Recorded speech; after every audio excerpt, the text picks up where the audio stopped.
Hello, everyone watching us from different parts of the world. Welcome to the Red Friday, an online engagement where we discuss matters that concern our country. You will know 2 years and 1 day ago, a tragic incident happened in Arua, an incident that wanted to claim a life of our next president, Robert Chagulanyi Sentamu, aka Bobiwine. And ever since then, things have never been the same. Many of our comrades have been murdered, as you can see behind me here. Very many of them have been murdered and nothing has been done. But the good thing, the quest, the fight to restore our country back to the right trajectory has never settled. The need to change all this has never settled. And today on the panel, I have a team of brilliant young men, and of course, later on we shall be joined by Comrade Sarah Joy, to give us solutions such that we can fulfill the aspirations of very many Ugandans and those of our foreign heroes. In a few minutes, I'm going to give each one of you 1 minute to introduce to everyone watching us. I personally am JB Monge, and I would like to give a chance to everyone here to introduce themselves. Let me start with Comrade Silva. Yeah, good afternoon, everyone. From the Gambia, my name is Rock Silva. I am a parliamentary aspirant in the last 10 legislative election in my country, Guinea-Bissau, for diaspora constituency. And also, I am ambassador of One Young World, youth leader. I have worked with several organizations in the past, and presently as well doing so many work for young people. Today, this is a pleasure, and I'm really grateful to join incredible minds from Uganda and African brothers doing incredible work, inspiring us to take over the fight and then fight for the liberation of one of the country in our continent, Africa. So it's a great pleasure being part of you. I hope to share my experience and the appreciation for the great job work that has been going on. People power movement will really inspire other people, and so my experience as aspirant for parliamentary election, inspired by Bobiwine struggle, will also inspire other young people across the continent. All right, thank you very much, Comrade Silva. My God, that is a comrade from Guinea-Bissau. Comrade Kingsley as well.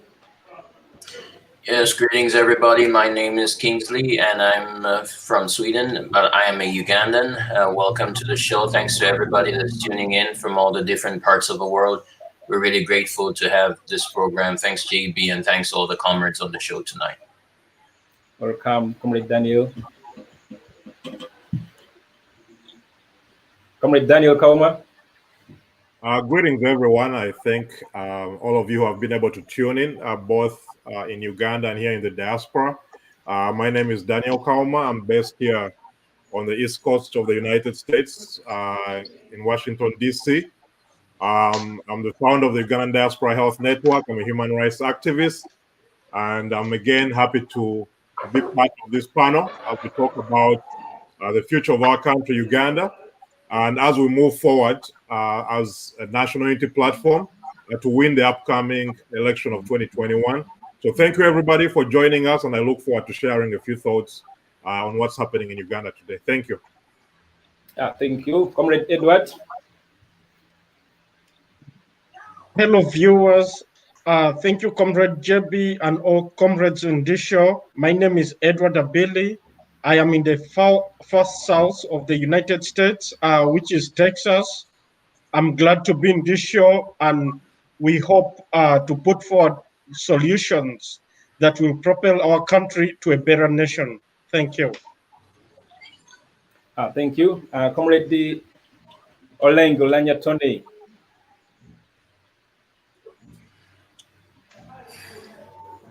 Thank you so much, comrades, watching from all parts of the world. My name is Olanya Olengetoni, the Regional Coordinator People Power in Acholi Sub-Region. Of course, that is from the greater north of the country, and also one of the substantive leaders of the National Unity Platform in the region. But as well, I'm also contesting as a youth member of parliament in Northern Uganda, the greater north. And of course, you know, the youth elections are ongoing and voting starts on Monday. So I encourage everyone to join this live stream and we discuss and share about the future of our country. Thank you so much. All right, welcome. Comrade Mnyombia Samuel, you can also introduce yourself and we start off.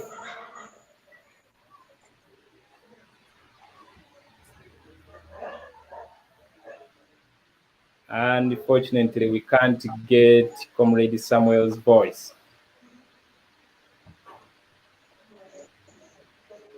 Okay. No, we shall get you back later, Comrade Samuel. Let's begin our show with the Comrade Kingsley, all the way from Sweden. Comrade, as we do approach this election period, you've noticed that there is a number of people that have expressed interest, including those that have been in leadership position, those that have never been in any position. But on the other hand, on several occasions, those that have been in leadership position, most of them are always re-elected back into those positions, especially, actually, even when they've not served, when they've not done anything for their people. I want you to take us into perspective some of the tricks these politicians use to retain their positions, even if they do nothing for their people during their term of service. But you find that people re-elect them back in those positions. Take us from there, comrade. Yes, thank you, Comrade JB. You noticed that I will start with the foundation or the core foundation of this whole parliamentary election thing back home. A lot of people come into elective politics because they want to make money. It's a source of employment. And if you can take a good look at Uganda, it's one of the biggest sources of employment now, and it's become one of the most stable employment opportunities to work in public service, especially being a member of parliament and all those positions. Now, I must say that Ugandans have been kept in poverty for so long that they have lost a sense of nationalism. It's a sense of selfishness. Everybody works for themselves, their children. I mean, you even heard the president one time when he was asked, he said, "I'm not working for anybody. I'm working for my kids and my grandkids." So the thing is that Ugandans, because of so long, being so long in poverty, have been switched, from their minds from nationalism to selfish interests. And then you find that if a man has been a member of parliament for a couple of years, they've kind of amassed enough money to run a campaign, because you know that in Uganda, elective politics is about money. If you don't have money to run a campaign, then you cannot, your chances of being elected are really reduced. So when a person has spent 15 years in parliament, they know all the tricks, they know all the corners, they know what to do, they know what to say. And unfortunately, our people in Uganda have been reduced to that level where somebody gets lost for 5 years and then comes back after 4 years and distributes some cheap favors and, gets re-elected. So that's one of the biggest reasons that we see these guys being elected. And looking beyond that, I think there's two things here that I want to point out, that if we are to change the course of things, if you look at elective politics, especially these members of parliaments and leaders that are elected in positions, we have to look at the people have to have an agenda.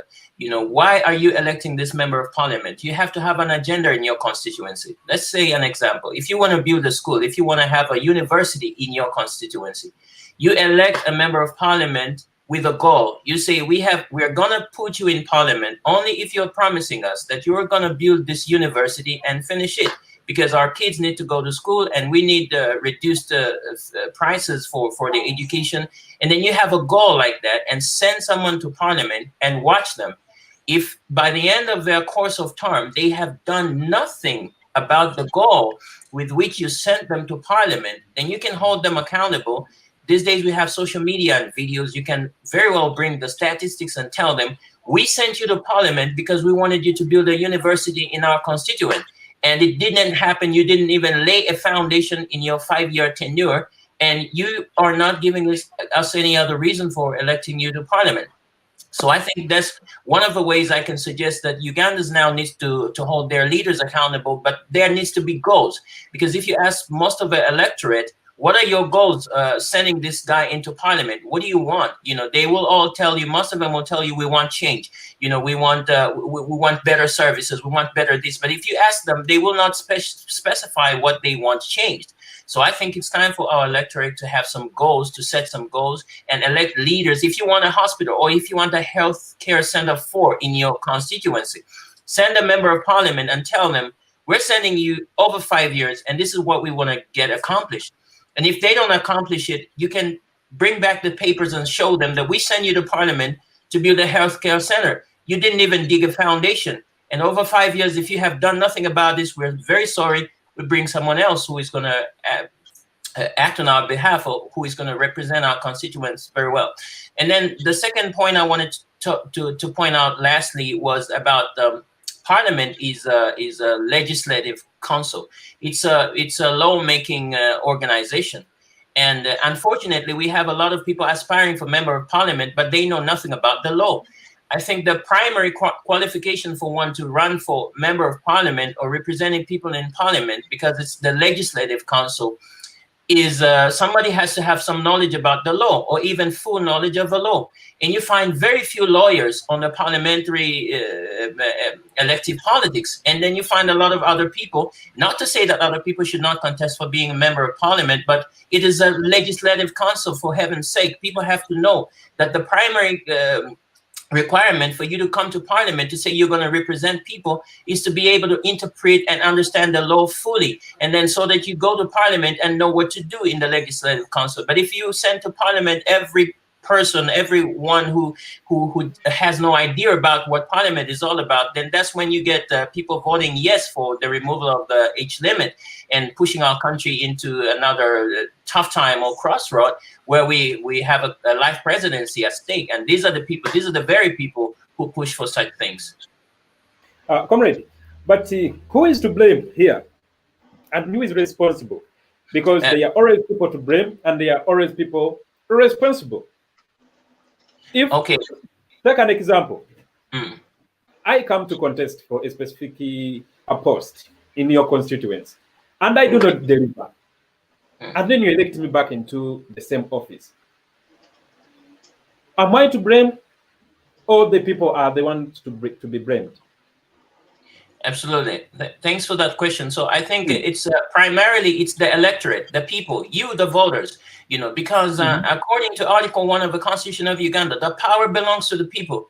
You elect the president, you elect your member of parliament, you elect your local council leader, and you send them into these offices to represent you. So if you are not informed about, for example, I told you the electorate in Uganda has no goals. You know, they have no goals, they have no reasons to send these people to parliament. You know, if you ask them, why are you sending this person to parliament? What do you want to get accomplished?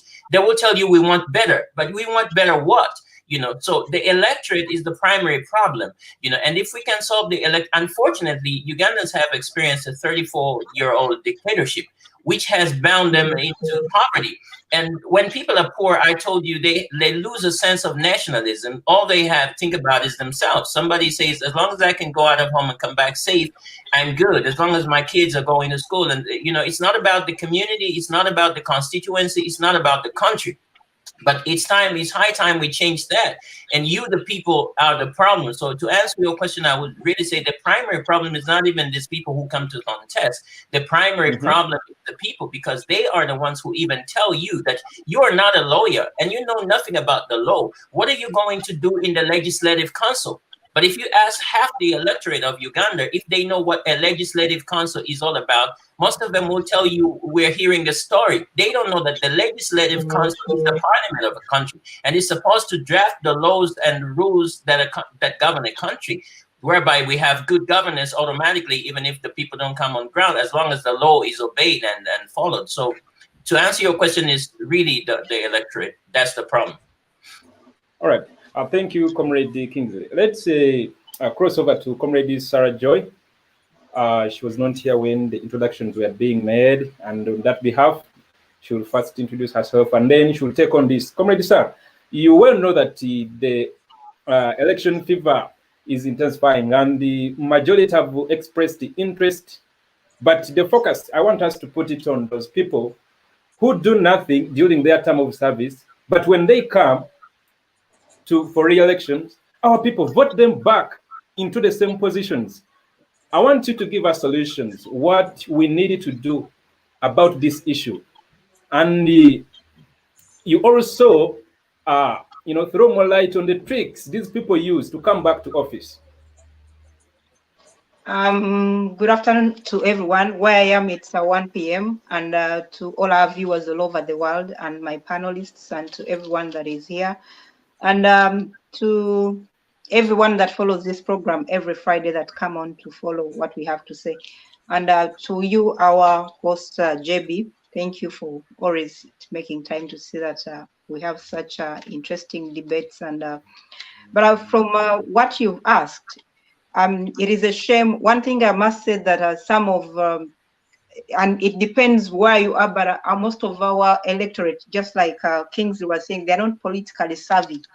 Some people don't know much of what they need and what they should demand from their leaders. You should see areas that are really tricky when it comes to what people want. Urban areas are really tricky. It's not easy to fool people in the urban areas. That's why you see Kampala city is very cold. It's one of the areas that are being contested, and you must have delivered. People in Kampala cannot easily be fooled by salt, and so there are areas that are urban, especially urban areas where people are politically savvy. People know what they want. It is not easy to fool them around. They want services delivered. They know, for example, I'll give an example of Kampala City. They've been going through a number of things, especially right now as traders are struggling to get back to work, and the landlords are saying you have to pay the previous months you've been working. We know it's been a tough period. So at this point in time, a person who is going to stand with the traders and see they get their way, a way forward, try to help them, might be the person going to win, Kampala in the next election. These are areas where people have urgent needs and they keep coming up, and you must be consistent. You must be that leader that is always going to be when people demand something, you must be that leader that is going to make sure you deliver that. That is in contrary to what happens in our villages. People in our villages are easily, swayed off when they, what would be an area of focus of all what they want. Someone was telling me, and I found it very interesting and very shameful. Someone mentioned to me that one of the politicians is from the NRM wing. He had taken some time without being in Hoima, and that's one of the areas where he stands as MP. And definitely he knew, basically he was returning back towards the election. But some of his friends were telling him that, it's going to be tough. You haven't been here, you haven't seen you. He said, you know what, you don't understand these people. He called someone in the bank to make sure that they get him, he wanted coins of 500 shillings, coins of 500 shillings, and he wanted 5 million. So basically this is what they do. They put the coins on a pickup, they get to Hoima, the area where it's going to contest, and then they start distributing 1 coin per person. 500 exactly per person. And definitely people get excited. Someone is getting 500, but they're giving you 500 shillings. So one pickup would go through this area, another in that area. So basically, a man uses 5 million to buy off your votes for him to go and earn 25 million. And also, all the allowances they get and more money they get. So that is what our voters have been reduced to. Those are some of the tricks, because someone at that point in time, if you give someone free 500 shillings, they're not even thinking. And I was asking, when do they do this? I was told they do it a day or two to the voting day. So they go through giving out this money, especially in the villages. This happens. So people are easily swayed off. And I don't know what really happens, because I want to really get into that mind of the voter, who is lacking electricity, who is lacking water, who is lacking so many basic needs. Yes. They would be pushing for their leaders to deliver to them. Why someone would be swayed off by 500 shillings? This takes you to one thing. The poverty levels in Uganda are so extreme that when you give someone 500 shillings, it's like you've given them another lease to life. But what can 500 shillings buy? Maybe it's not even going to buy him food. Maybe it's, I do not know, but people feel like that's another lease to life. That's the extreme poverty that our leaders have taken our people to. And you know very well that when you lead people who are poor, you are as good as leading people who are dead. People have lost hope. People, they have no, you know, they have lost everything. They're just living for the sake of living, but they don't care when they die. So leaders also, these politicians use that trick, a day to election, which they can't do. I've told you, when you come to the pre-urban and urban areas, 500 shillings, you may not go away with it. Those people are politically savvy, they know what they want, you're not going to go with it. But when you go to the villages where you give someone 500 shillings and they feel you've given them another lease to life, you go with it. So it comes down to our leaders. I don't know if we have enough time or if it's doable, but with the things that have been happening and the promises that have been happening, especially, you know, so many things have been promised to Ugandans and especially those in the villages, I expect people should be able to wake up. You know, as much as we want, we are demanding for change, it is going to take us. Even those who are gullible, who are taken off by 500 shillings, those who sell off their votes for a bar of soap of 200 shillings, it is going to take all of us, because the problems we are facing, they're affecting all Ugandans, no matter the divide, no matter where you are. Yeah, if you can hold it there. This kind of behavior or the tricks that you are explaining to us, and even when I look at service delivery, it's not only about the NRM. Even there are some members in the opposition, that have not served their full capacity. That have done totally nothing. Do you want to tell me that the same people in the opposition also use such tricks? It is the same trick that works all around the, you know, the divide. Because you all want to get back in parliament. How you get there if you're going to go back? And this, the person who told me this, he told me the member of parliament who did that came back to parliament the next time. The last, you know, the August house that is going to end. So basically they go back to the voters 2 days, 1 day, and they start doing that. Politicians all around the divide do that. But I think it's going to come down to the electorate. We need, because if we keep pushing bad leaders to parliament, that's why we keep seeing people dividing money among themselves, people, you know, passing bad laws we do not want.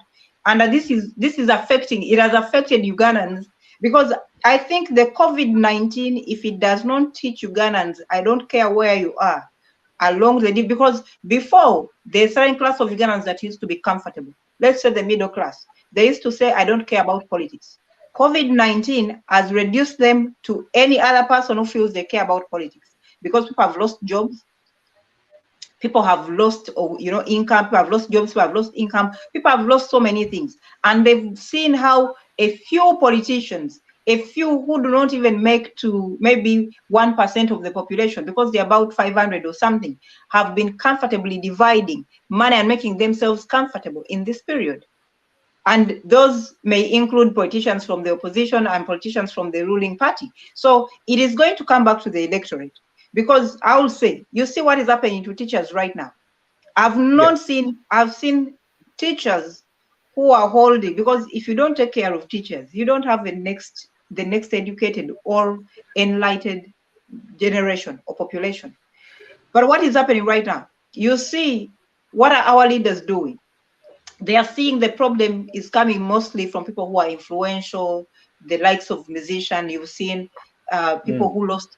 I've seen 6 billion has been given to I hear to people who lost money, who are supposed to carry out events during this period. Yes. I've seen musicians have been given 10 billion. How much has been given to teachers?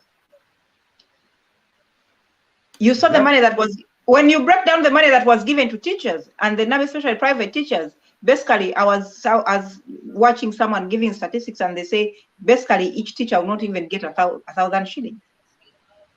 But what are you doing? You want to silence people who are influential, the musicians, because they're going to make noise, or because you fear another Bobiwine is going to come out of them. But how many, when you compare the number of musicians to the teachers, is the scale matching? But again, you're only looking at the influence, but you're forgetting. So we've come to a stage where our leaders prefer having the next generation of uneducated people, because maybe they can be easily to rule, but they are forgetting people who are uneducated also can be extremely unruly, because they may not understand what you say, but at the same time, they may get out of order because they may have nothing to lose. So basically, they're reducing the entire population on or to nothing. But this, but again, we are going to appeal to everyone.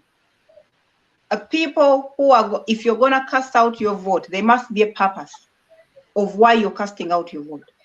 It shouldn't be who gave me salt, who gave me sugar, because sugar and salt, that is not going to last you a month. That is, you're going to take today and it's gone. There must be a purpose. And this goes back to, because as much as we are going to shout and say we want change, if we cannot, the change is going to start, because there are two ways to a change. Either you're going to have an uprising, or because you cannot go back to the bush. Uganda has been sold off. You don't have any bushes anymore. You're not going to start a civil war, whatever it's going to be.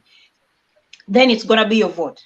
Because if Ugandans have discovered that, if Ugandans, no matter what constituency you are, they know, they see what has been going on. Even people who are in the villages right now. I was speaking to my mom, and I didn't even know that Muslims had come out to condemn the breaking down of the church, because I don't see it on the news. My mom was telling me that last night, that you see even Muslims have come out to defend us. So people are watching, even in the villages, people are watching what is happening.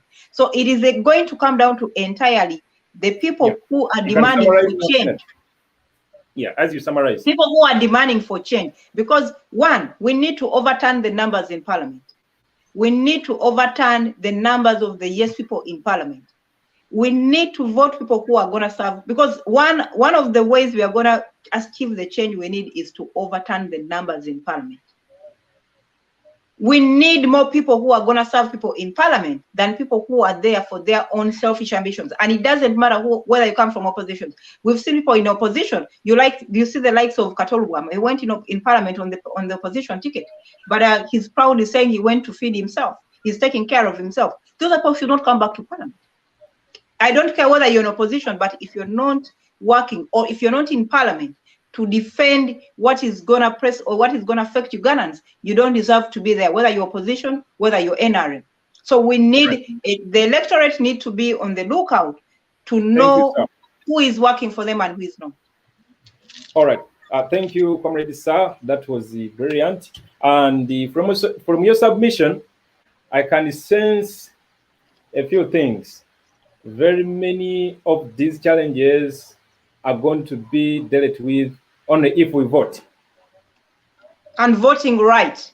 Yes, and voting right. And that one takes me to Comrade Dr. Kauma. Yes. You know that for a free and fair election, there has to be a level ground for all players. Incidentally, the current police and other security actions you've been monitoring very well, they spell an unfair play. You know, they continued blocking of our president, Robert Kyagulanyi Ssentamu, and other players from the opposition, blocking them from accessing radio stations and TVs. I want you to take us also into perspective. How can we get the police understand that they work for Uganda and is not Museveni, especially during this prime time when Museveni still has that title, president? And what can we do to overcome their injustice so as we can pass on this message that our people needed to hear, such that they make an informed choice? Thank you so much for that question, and I thank my co-panelists for those great thoughts they have shared with us. But before I go any further, I'd like to also commemorate our heroes. I know yesterday was Heroes Day, and someone will probably talk about this topic in more detail as we go along. But again, I wanted to highlight these individuals, because when you talk about police violence and some of the actions happening on the ground, we cannot forget Yasin Kauma, we cannot forget Rita Nabukenya. We cannot forget Charles Mutiabule, Dan Cheyune, Asman Waliendo, John Bosco Chivalama. We cannot forget Hakim Sekamwa. We cannot forget Hannington Sewankambo, and many others who have perished in this struggle, as well as other people who continue each and every day to work courageously to move us forward to a better Uganda. So again, we commemorate them, we salute them, and we encourage other people in this struggle to continue pushing harder, especially us here in the diaspora who are not on the ground. Let's keep doing what we can to make donations from our coordinators to speak out whenever there's violence, among other issues. Now, to go back to your question, I think we have to look at this as the weaponization of COVID-19. And that's something which Sarah Joy mentioned briefly. That if you look at what has materialized since March 2020, we have had the weaponization of COVID-19 by the government. We used to have the Public Order Management Act, and we know what happened in the last couple of years. Even when Honorable Kyagulanyi was doing consultations, the police used the Public Order Management Act to target the opposition. They arrested them, they tortured them, they allowed them to mobilize their voters. And we saw during the consultation, the police was making expectations such as you need to have an open room, you need to have an ambulance, you need to have a toilet on the scene, among other unrealistic expectations. So when Public Order Management Act was ruled unconstitutional, COVID-19 has become the new weapon for the Ugandan government to use in place of the Public Order Management Act. Now, how have they gone about this? We saw initially in March, the president put forward 34 measures when COVID-19 took ground into Africa. And now these 34 measures were very expansive, and they went beyond the legal framework which can be supported by the Uganda Constitution. Because normally when you have an emergency, like we have the pandemic in Uganda, the president has to declare a state of emergency. But that's not what Museveni did. He just declared directives, because when you declare a state of emergency, you get oversight from Parliament as well as the judiciary. There are some specific steps you have to take. But the president went around, instead of declaring a state of emergency, they just put in place directives which have been misused by police to arrest people, to torture civilians, to impound people's borders, among other goods and businesses that people have in Uganda.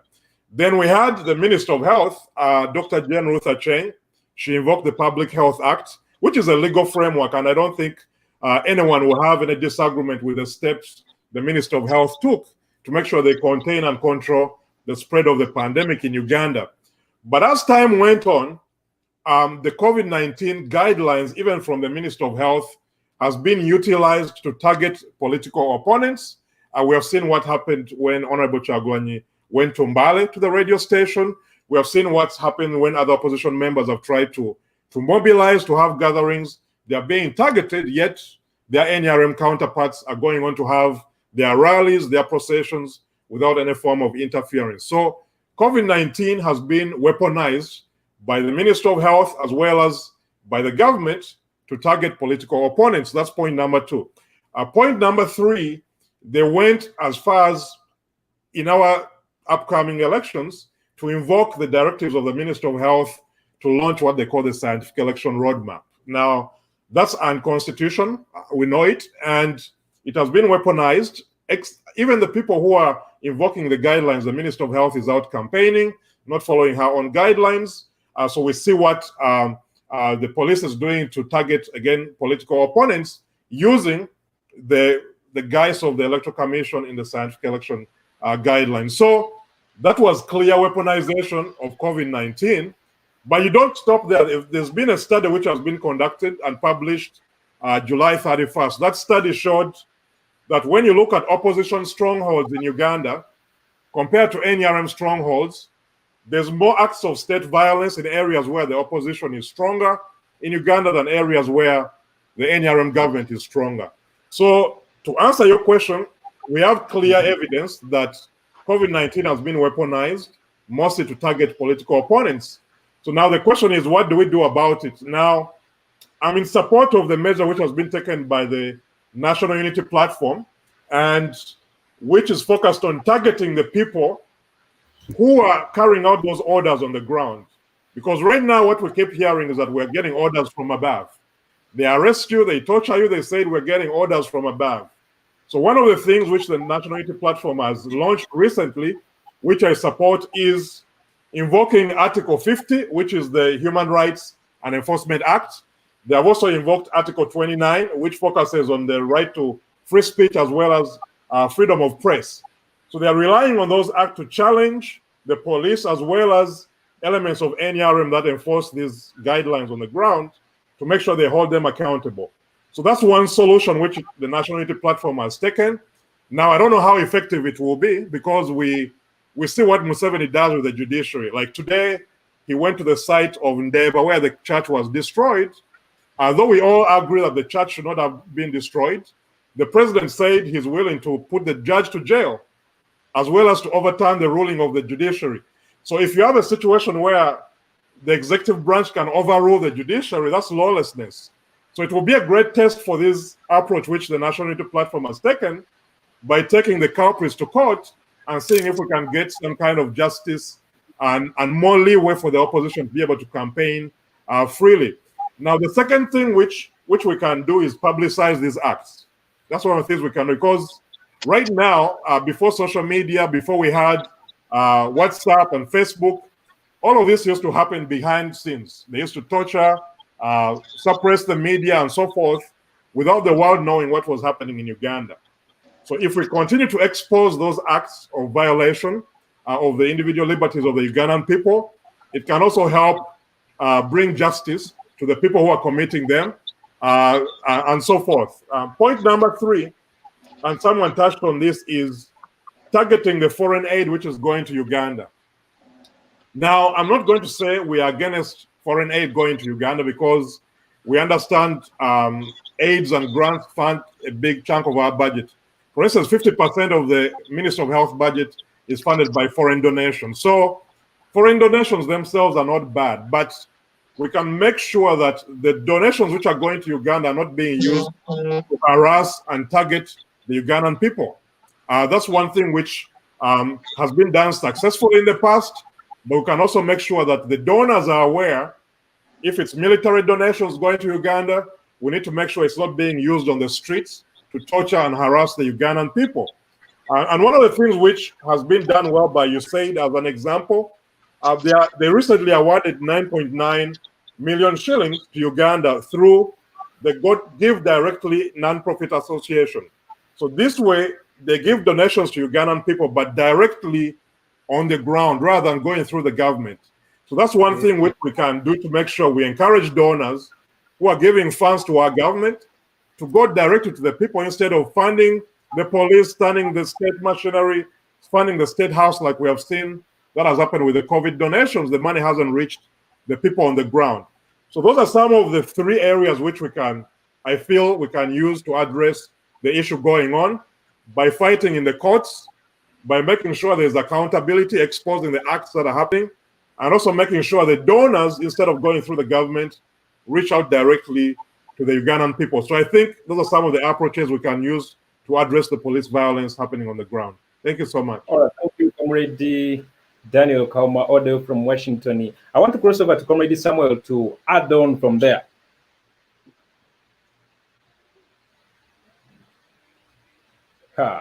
Samuel, comrade, we don't get you very well. I think you have issues with your microphone. You still have issues with the microphone. All right, let me cross over to another comrade, and that is the Comrade Olengo Lanya, all the way from Gulu. Hope you get me very well. Do you? Perfect, perfect. You know, a survey was made in 2017 during the age limit bill, during that time of Tojikwatako and all that. And if you could remember very well, 80% of our population said no to age limit removal. Different regions were sampled, and of course, like the way things are, the writing is no longer written on the walls. It is fully planted in everyone's face that we need a change. I want you, comrades, since you come from northern Uganda, what influence does northern Uganda have in bringing about this change in our country? And I also want you to tackle on the political atmosphere in relation to our struggle. Thank you so much, Comrade JB, and all the panelists on the Red Friday, the Red Revolutionary Friday. My name once again is Olanya Olengetoni. I'm the Regional Coordinator, People Power in Acholi Sub-Region. I must say the North basically has seen and has gone through a lot of atrocities from this government, that when I move to the villages, I don't need to tell people that this government is bad. They themselves know that this government is bad. In essence, in practice, they see it, because even the government officials will go as far as saying, this government has owners. And when they tell you in your homeland that the government has owners and you're not part of the ownership, you clearly know it's a conviction that you are not part of the system. So the Greater North, basically, if you break it down, people are always confused, but I would want to make clarifications that the Greater Northern Uganda has about 5 sub-regions. One of the sub-regions is Karamoja, and then we also have Lango sub-region, we have Acholi sub-region, then we have Teso and West Nile. Those are the sub-regions in the Greater North. So in perspective, if you look back to the Greater North here, I think those are the very sub-regions that were affected by the war, especially the LRA rebel war. But to your surprise, you'll be amazed to hear that there are even researchers, academics who went through books and then did research and then found out, because they're also living testimonies to this, and found out that basically, actually, most of the killings that were done during the LRA war was done by President Museveni and his army. And when you hear the likes of Tumukunde speaking about saying he flashed out LRA rebel coin from northern Uganda, it rings a lot of bells to the people of northern Uganda to know that what basically President Museveni did together with his military team in this part of the country is what some people have termed as a brilliant genocide. The likes of Ambassador Olarautuno, who comes from this part of the country, they've come with a research, and they've called this a brilliant genocide, something that needs to be investigated. That the regime used the process of the LRA war to inflict harm on the people, because you realize most of the atrocities that were committed, including the massacres in so many places like in Acholibu, in Balonyo, most of those massacres were committed by the UPDF army. And they don't even refuse, they take responsibility that they really killed people. Several of our people were raped, men were raped in front of their families, and then your wife is also raped in front of your family, your daughter is raped in front of your family. All those atrocities were carried out by the Museveni regime, the military, that Tumukunde and his team were commanding in this part of the country. So when we look back to the to the kind of atrocity that these people of the North have gone through, it becomes now a personal conviction that they know they're not part of this country. They know they have gone through a lot of hell, that no one tells them about the story of war. No one tells them about the story of being left out of the governance system. They have it within themselves. So basically what we've been doing is basically creating awareness, awakening the eyes and the minds of the people that indeed it is bad, but what can we do about the bad thing? So pertaining, that also gives the explanation as to why when you see the stronghold in opposition in northern Uganda, the FDC as a party gained a lot of momentum in this part of the country simply because of the conviction that the people of the North have towards the sitting government. The people of the North are very aware that this government has sidelined them completely. And so they will do all it takes, including in the 2021 general election. They will do all it takes to see that we have change. There's even a saying now that goes that even if it is a dog that is going to bring us the change, we will go with that, as long as it is change for now. Of course, other people are talking of a better Uganda, how to take over government and then be, of course, in charge of control. But the people of the North are much yearning for change. What will come after the change is a better discussion. But for now, the drive and the mission here is change. And they've been voting massively.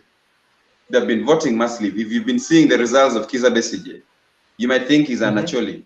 That is what the people of the North are. When they have you at heart, they really push for you. And this really hurts me when I see them trying to project the North these days that it is for Museveni, it is for the NRM. Basically, that's not true. Because what the government has done, they've tried to keep and lock out the northern region from this part of the country. It's like we're in our own world that you don't really get to know what's happening. So if you are in northern Uganda and you stay in, let's say, Gulu district for like a week, and then you get to Kampala, you'll find that you will need at least 2 weeks to adjust to the life of Kampala because things have changed. You've not been getting information, you've been locked out, you're basically not in touch with reality of the country. And this they did by desperately and intentionally keeping the people of the North extremely poor to the level of abject poverty.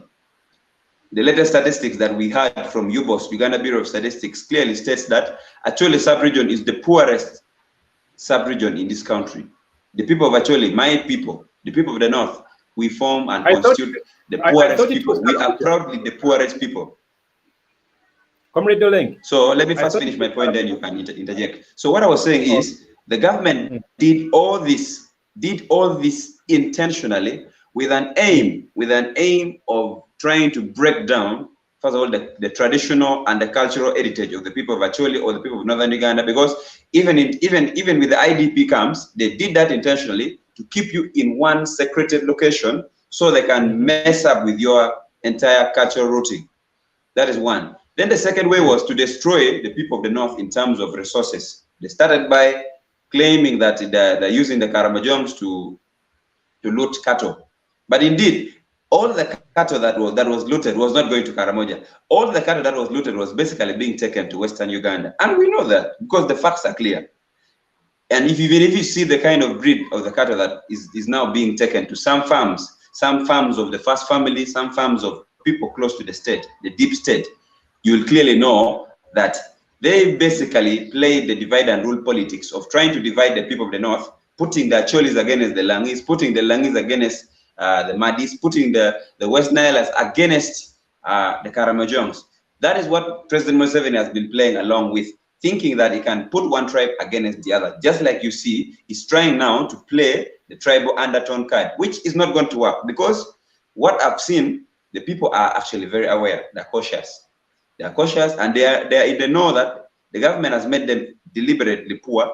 And by the way, there are things that this government has done to the people of the North that you may not believe. All of you, I am sure the world has heard of nodding disease syndrome, the nodding disease, whatever. It is only affecting the people of Acholi sub-region. Who has ever heard of nodding disease in Kampala? Who has ever heard of nodding disease in Bunyoro, or let's say, I'm not saying it should be there, but it should ring a bell in your ears that why is it not affecting any other parts of the country? It simply means this, because this disease affects the brain of the children, it affects their nervous system. It's a nervous kind of disease. So they do that intentionally because we believe that was protracted, because I saw this with my own eyes. Government airplanes were spraying the river, and 2-3 months afterwards, people who are living along that river, that is River Page, started having that kind of condition. And up to now, there's no clear baseline, there's no treatment. No one seems to be knowing clearly what has been going on with the nodding disease. That is just one baseline. Then the other baseline of keeping the people of the North completely messed up is by telling them, because there's a brain game in northern Uganda, that you must grow cotton, you must grow tobacco as cash crops. It's a must almost. You find government comes with a lot of funny schemes in this part of the country and says, grow cotton, grow tobacco, grow sim. These are the cash crops that they tell the people of the North. But the other regions that the government does not really influence so much, because the other regions that grow real cash crops, because you can't tell me you're growing tobacco or cotton, of which after harvesting a kilo can cost 1,300 or even 700 shillings. After laboring, the processes of having sim harvested or from planting up to harvest is really tedious. So the government does does all these kind of fights systematically. And when you're exposed enough, and like me, you can really read these things clearly. The writings are clear on the wall that the government does all this deliberately. And if you ask yourself, why is it that they don't want people in the north to grow cash crops like vanilla, cash crops like cocoa? Because they grow in this part of the country. And they have really been telling people, these ones don't grow. Irish does not grow in northern Uganda.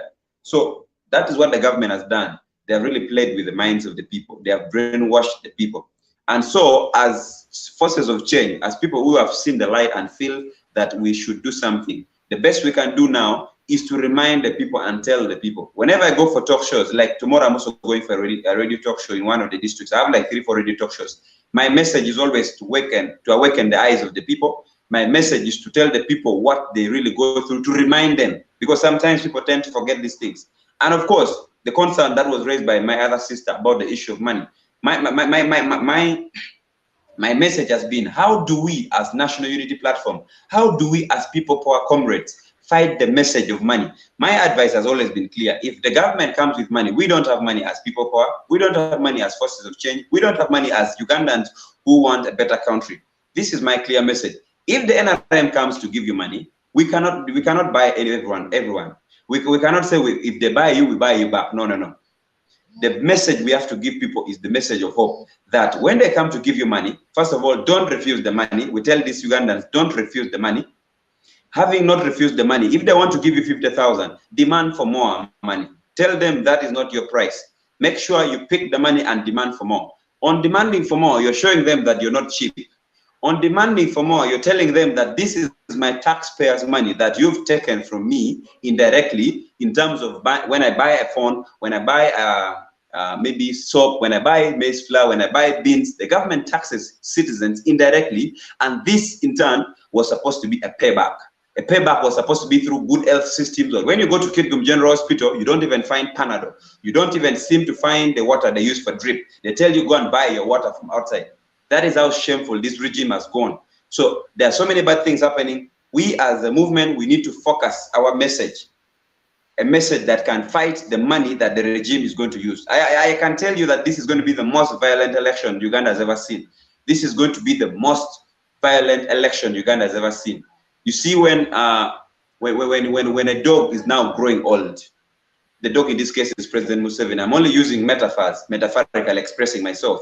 When a dog is growing old, it tends to be more aggressive in terms of attack. Okay? So this old man knows it's going. This old man knows his time is up. He has seen the pressure, just like in Kitgum municipality. I went to open the NUP offices in Kitgum. You will tell me clearly how you come to close an office that is still being swept and cleaned. We are still mopping the office. We are just trying to put a chair here, put maybe a table here, mop the office, removing cobwebs. That was what we were doing, but the regime could panic to a level that they would deploy almost the entire battalion to come and stop cleaning of an office that is not even being launched. That is how poor the regime is. They go as far as trying to come and lock me out of a radio station, trying to put off a radio station. That's what they did in Kitgum. A mere person like me, I'm just an activist. Now imagine Robert Chagulanyi Sentamu Bobiwine comes to a talk show. I think they would want to even demolish the entire radio station like they've been doing for the churches. Because you can't tell me you demolish a church today or a church is demolished, then your brother Salim Saleh goes to make a pledge of 60 billion. Where did he get all that money from? Of course, that is our money. You can't tell me you've made all that money in a short while like this.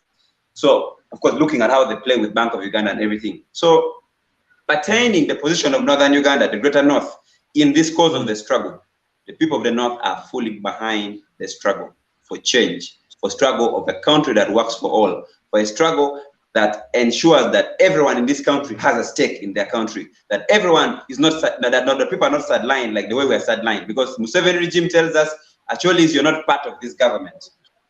If I'm to clearly ask you, how many people from the North are in these government systems?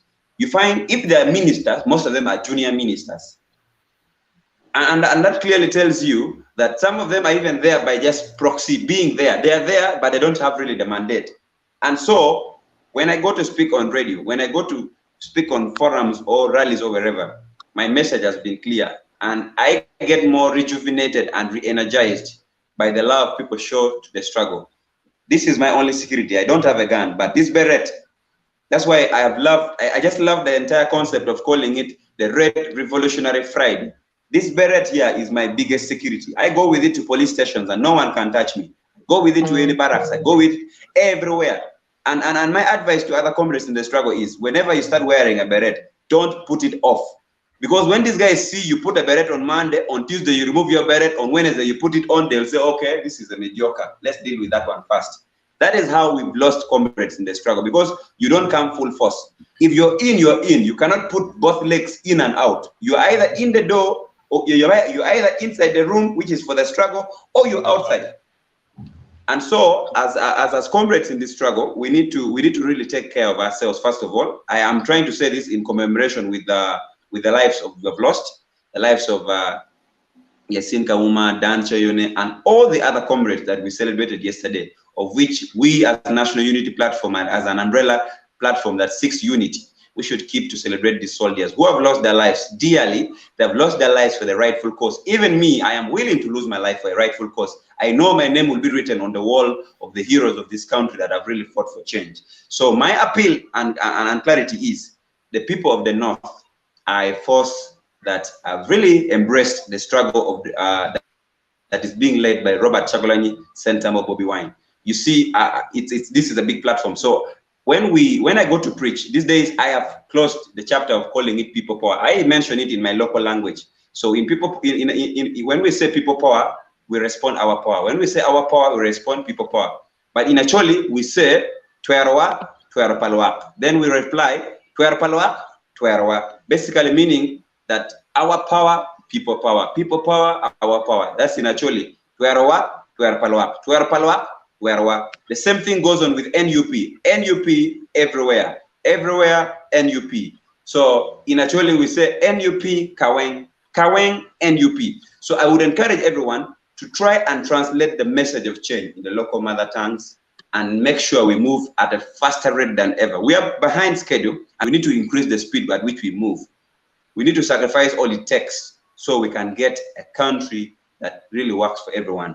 Of course, you'd expect and ask yourself, why is a young man like me trying to push and fight a dog, as I have called? Because at this time, a dog that is nearing death will really do everything it takes to get everyone off. I will tell you that they will try to buy off people.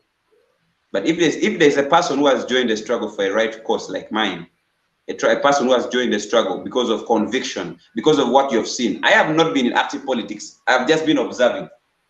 I'm 23 years old, so I've not seen so many presidential elections. At least I've seen carefully the ones that I've seen, that at least 2 elections.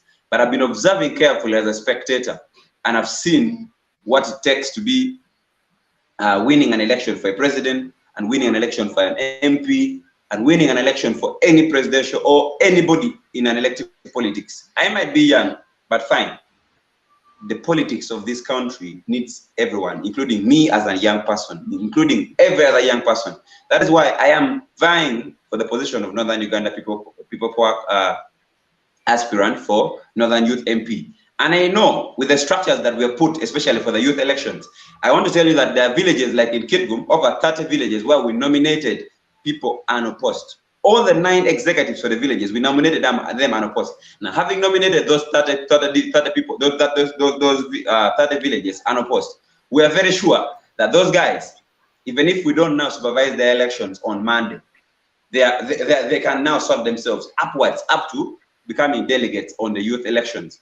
So we want to shock the NRM. We are not like the traditional political parties that really ignored the youth elections. The traditional political parties really ignored the youth election, that even the people, even me myself, I had thought that the youth election was basically for the NRM because of the information that is locked intentionally by the EC, the Electoral Commission that plays the cards of the regime. And so I love what the People Power Movement, the National Unity Platform has done by empowering the young people like me, empowering young people like everyone you see around Uganda. These days, I don't need Bobiwine for me to push the message of change. If I was not given the platform, if the People Power Movement had not empowered me by allowing me to exercise my mandates, by allowing me to move and preach the gospel of change, trust me, by now I would be doing something different. But even those in the NRM system now respect me at 23 years old. Those at 50 in the NRM respect me at 23 years old because of my opinion, because of the appeal I make to the public. I might be young, but I have a big influence in the affairs of the northern region now.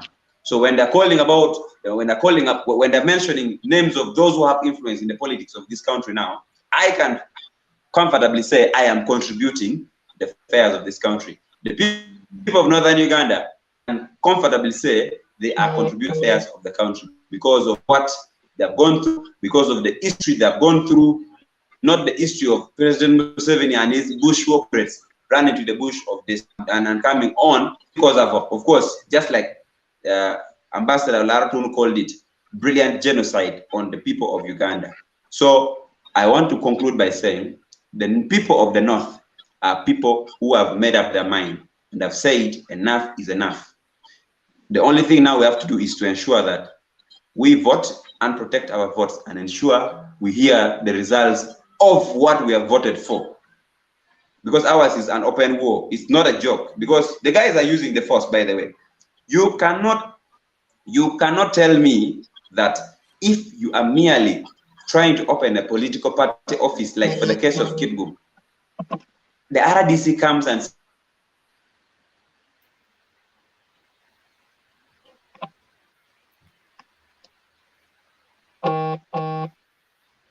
unfortunately, we are losing Comrade Oleng with his brilliant submission. Comrade Oleng?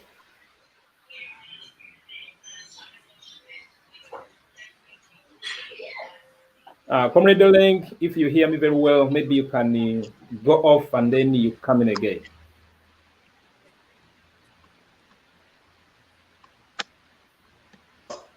Are people who are very committed to the struggle, are people who are devoted to the struggle to ensure we have a country that works, to ensure we have Dictator Museveni out of State House, and to ensure that the young man, Robert Chagulanyi Sentamu Bobiwine, is felt as the next president of the country, for God and my country. Thank you. All right. Thank you very much, Comrade Oleng, all the way from Acholi sub-region. That was brilliant. That was brilliant. Thank you very much.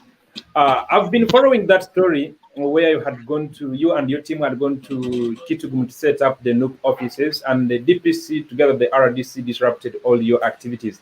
I want you to tell the general public, how is the process going on? Have you managed to, you and your team, have you managed to secure an office where people in Kitgum can find the national inter-platform cards and also register?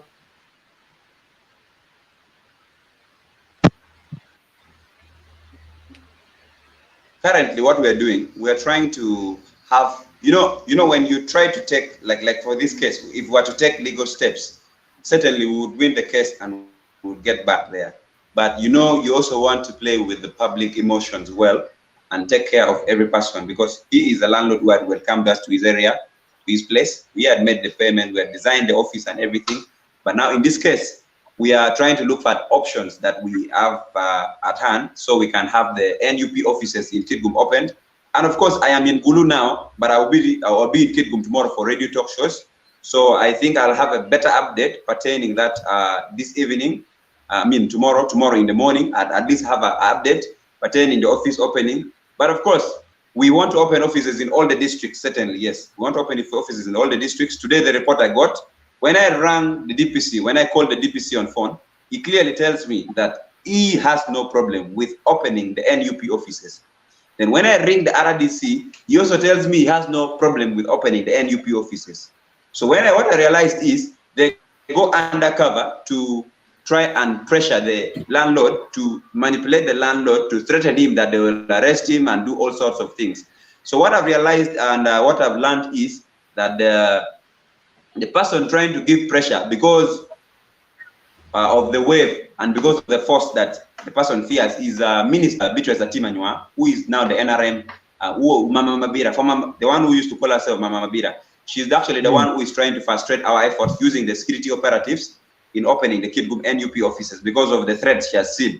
We have very strong candidates in Kitgum municipality who are contesting directly against her, And you know, being Kitgum being an opposition front, if you're in yellow, you are automatically gone. And she has been trying to use everything to her play, putting money, trying to use the security. And of course, we are our resolve. You see, when you show them that you don't fear them, they basically lose it out. They lose it because you can challenge them with all the legal steps and tell them this is what our position is. We're not backing down as a movement, but we are following the law and nothing but the law. So what I can say is the NUP offices shall be open in every part of the country. Of course, northern Uganda, actually, we'll have the offices. These are fights we should expect. These are prices we should expect to pay for the cause of the struggle. So it's not like we should not expect this thing. We should expect them, because after closing the Kitgum offices, we also learned of closing the Kasese office. So it's becoming a norm. And as a movement, we need to stand our ground. We need not to back down. We need to stand firm and ensure we keep pushing harder and harder. All right, thank you, Comrade Oleng. Lastly, you mentioned about, as you were breaking down the northern Uganda in two regions, you talked about the Lango sub-region, Karamoja, Acholi, Teso, and West Nile. And along the way, you mentioned about the most or the poorest sub-region, and you said it was Acholi. I was a bit shocked, because I personally have been to the Acholi sub-region for more than 4 years, and I know the region very well. I've not managed to be in the other regions, but I thought Karamoja was the most poorest. Now, having said that, being a person trying to coordinate activities in the northern Uganda, comrades in these other regions, how is the atmosphere there? The Lango, the Teso, the Western Nile, and Karamoja.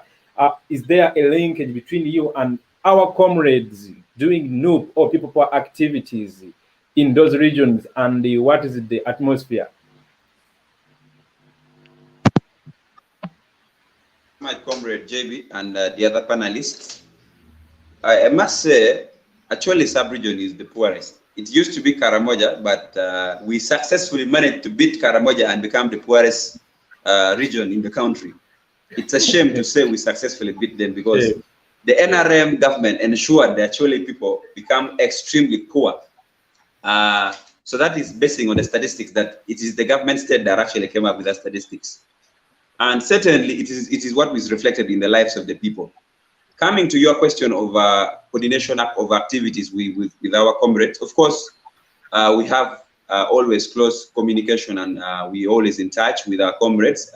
From West Nile, we have a Sega, comrade Sega, Abib Jogo, who calls himself the cock of the Nile. Of course, we also sent, the commemoration of the Heroes Day for People for our National Unity Platform was celebrated yesterday in Arua. I managed to send 2 comrades to represent Acholi sub-region there. Comrades from Lango sub-region, that is Wayne Dennis and the team, Donyo Michael, they also went and represented the Lango sub-region. Our comrade from Karamoja as well went, Ayen, and then we also had representation from Teso. So we as a team, as a belt, as a region, as the Greater North, we really try to have a position, because even in the Chagulanyi-led government, we want to know that as people of the North, what do we have in stake? What is it that this government, the next government, will really do for the people of the North? So we always sit to discuss these positions, to see that we compare notes, to see that we see and share ideas for a better region, first of all, because this is basically the food basket of Uganda. All the food that is eaten basically in Uganda is produced from this part of the country, because we have the land. Of course, we've lost the cattle, now we have the land. The land is also being grabbed. So when we don't seek for a better governance system, like the one that People Power promises, certainly we will lose everything as a region. So we always keep in touch. Our coordination is okay. So basically, that's what I could say about that. All right, thank you very much, Comrade Oleng Olanya from Acholi sub-region. That was brilliant. Let me cross over to, but before I do, maybe there is someone who would want to maybe add something to what Comrade has just given us. It was a really brilliant. Comrade Daniel Kauma, do you have anything? I think all I would say is that we need to support our young people. Mr. Olenge is a great example of the young talent we have in the People Power movement. And we need to make sure people turn up to vote this coming week to make sure we support our young leaders. Because that's how People Power is going to win this coming election, through young people. The average age of Uganda, we know it's 16 years old. So the bulk of the electorate is young. So we need to turn up and support them, making sure we overcome the intimidation tactics that are happening on the ground. And that's how we're going to win the upcoming election in 2021. The youth election should be a sample of what's possible in 2021. So we need to turn up, support them, making sure we help them overcome the challenges they are facing today. And that's how I think Honorable Chagwani will be able to win in 2021. So I think that's an important point. And I hope we'll get more information on how people turn up to vote, where they'll be voting. We hope all that information is available for the youth election coming up this coming week. All right. That was nice. I forgot one thing, Comrade Oleng, about the youth election that on Monday. Because there is the way you put it that majority of the people in the northern Uganda, actually you yourself, thought that the youth election was an NRM thing due to the information the EC, already left out from the public. How prepared our youth in the northern Uganda? Thank you so much, JB and the other panelists. Personally, I am contesting as a youth member of parliament in northern Uganda, and being someone who is interested in becoming the youth member of parliament for northern Uganda at 23 years old, you need to create structures. You need to create structures right from the village. So we started setting up structures across all the sub-regions. So in Acholi, in Lango, in West Nile, in Karamoja, we decided to have at least people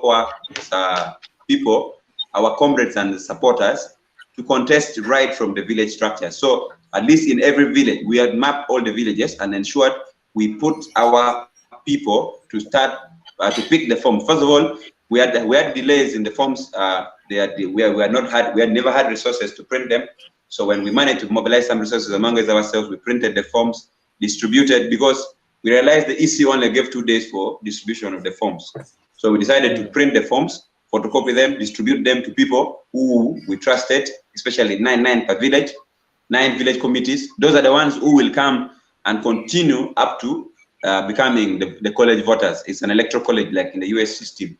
So what we have done is basically a great job that if you see a situation now that the youth elections has People Power comrades or People Power or NUP candidates, because we are stamping as NUP, we are stamping on their documents as NUP, going unopposed in over 30 villages in one district, unopposed.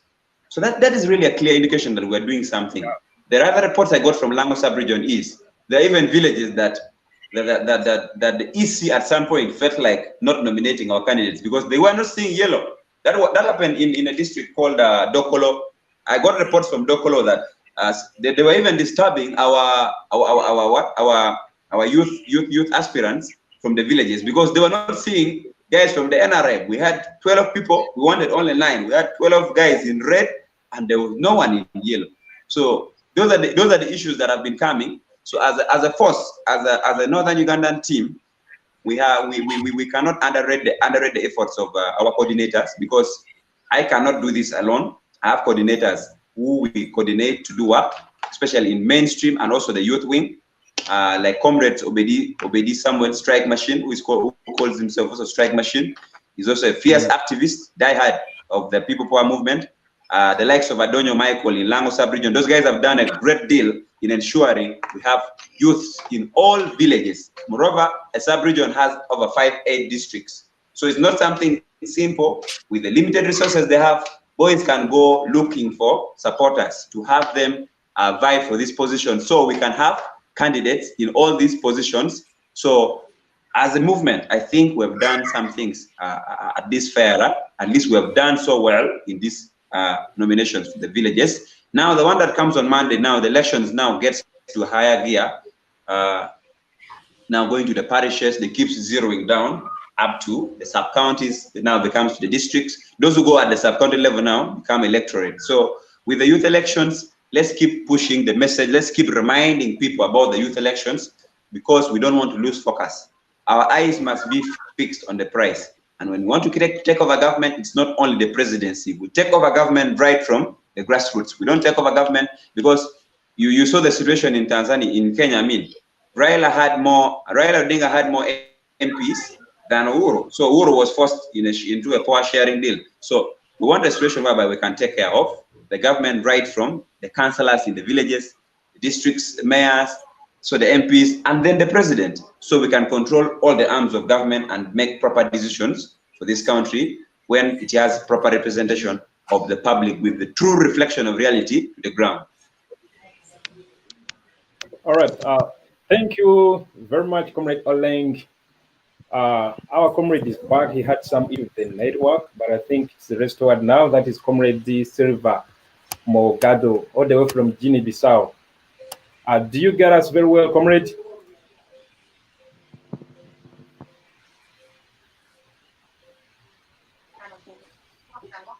Hello?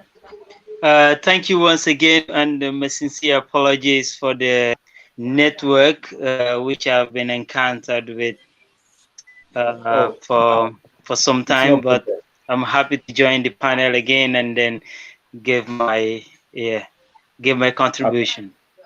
Yeah, actually, let's cross over to you. You well know that Africa as a continent for so long has been experiencing the problem of bad leadership, actually up to now. The good thing, the quest to change this behavior has also unsettled. And actually, this bad leadership has resulted in two formations of different movements. Of course, to wipe away these traditional leaders. Formations like the EFF in the southern, led by Julius Malema. We have those in the west, in the northern, and in the east here we have the People Power movement led by Bobiwine, which actually gave birth to the National Unity Platform, the political vehicle that is going to take us into election. I want you to take us into perspective. How has the People Power movement and the Bobiwine's rise to political fame influenced the youth outside Uganda? Because been having conversation with you and you're like inspired by Bobiwine. I want you to take us through that. Is it such a movement that young Africans must embrace to wipe away dictators like Museveni?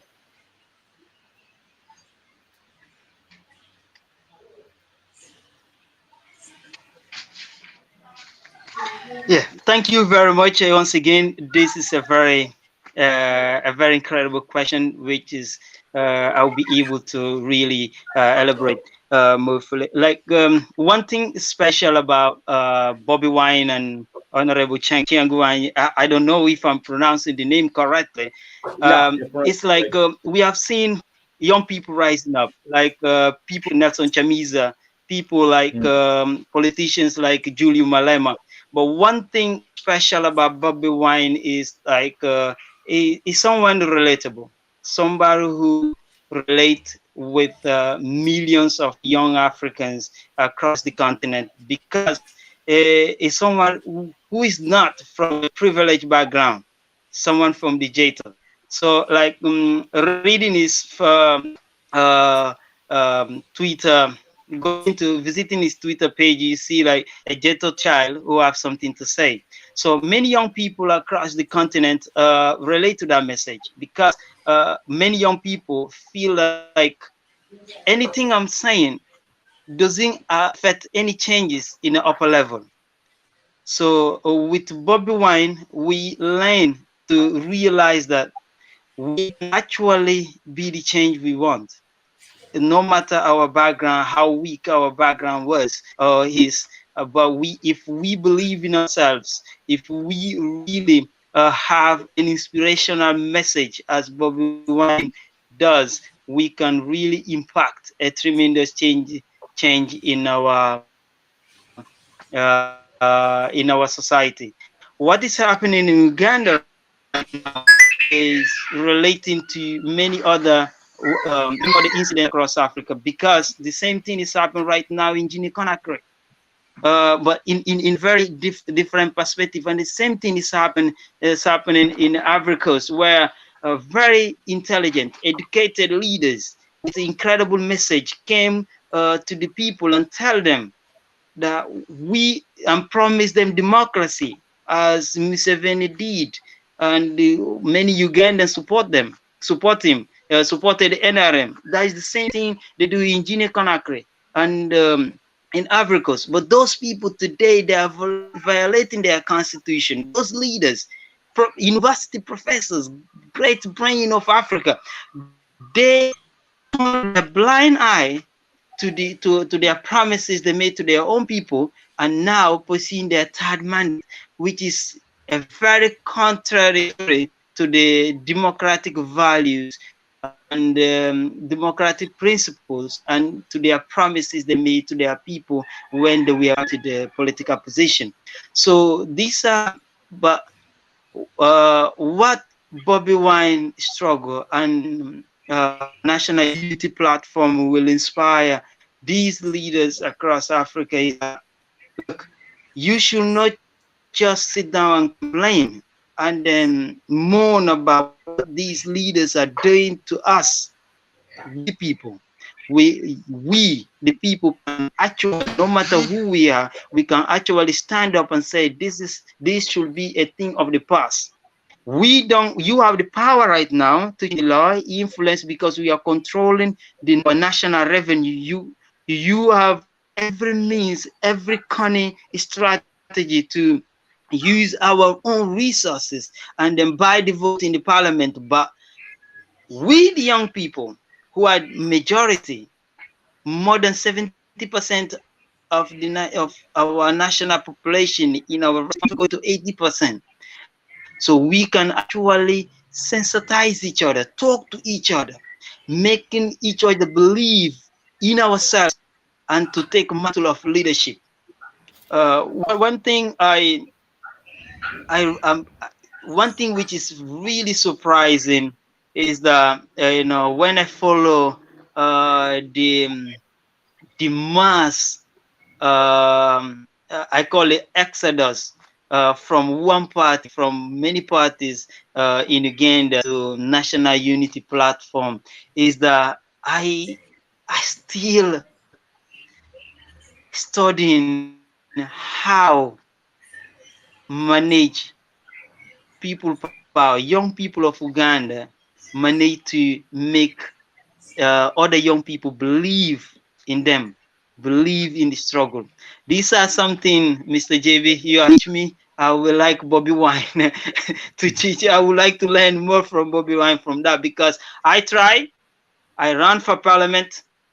I couldn't made it to the, I couldn't win because I think I still yet to talk to young people so that they could understand me, say, and then believe in the agenda that I'm putting forward.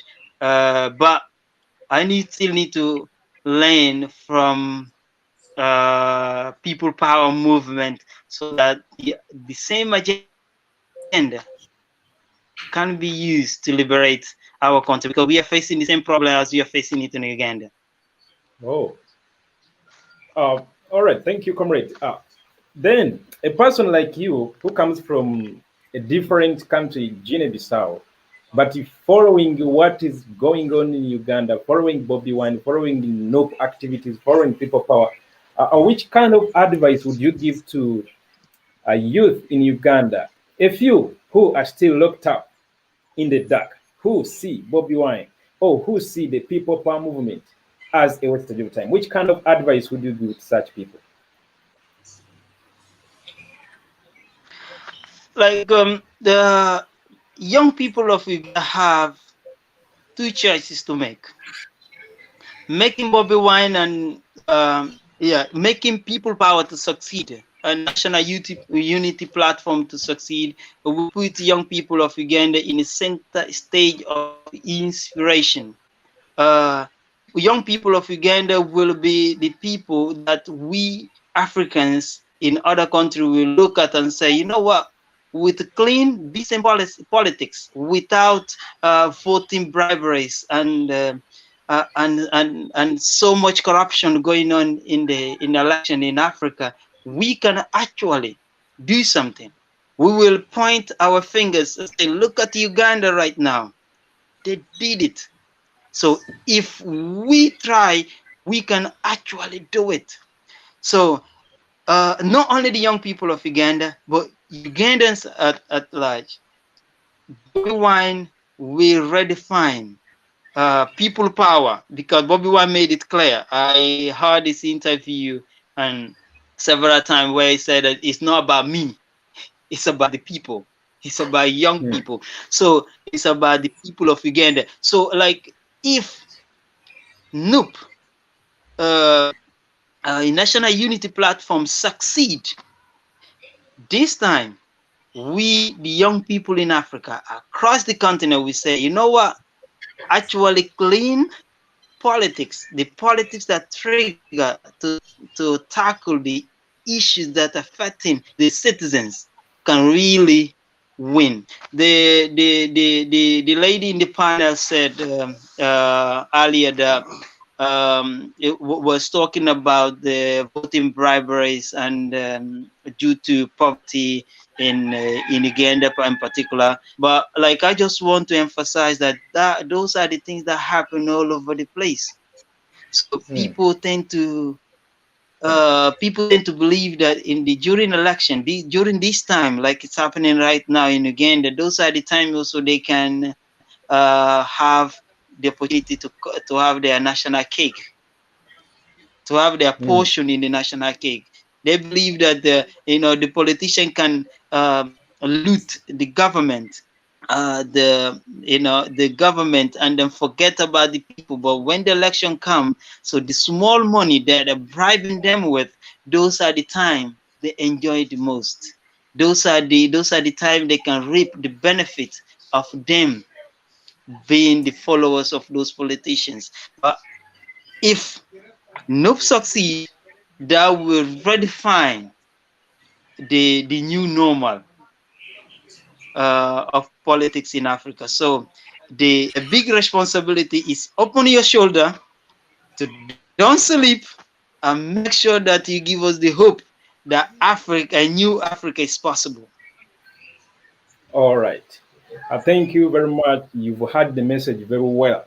We have a task to influence all youths in Africa to wake up in their respective countries, to wipe out dictators in Museveni. The Musevenis of those countries.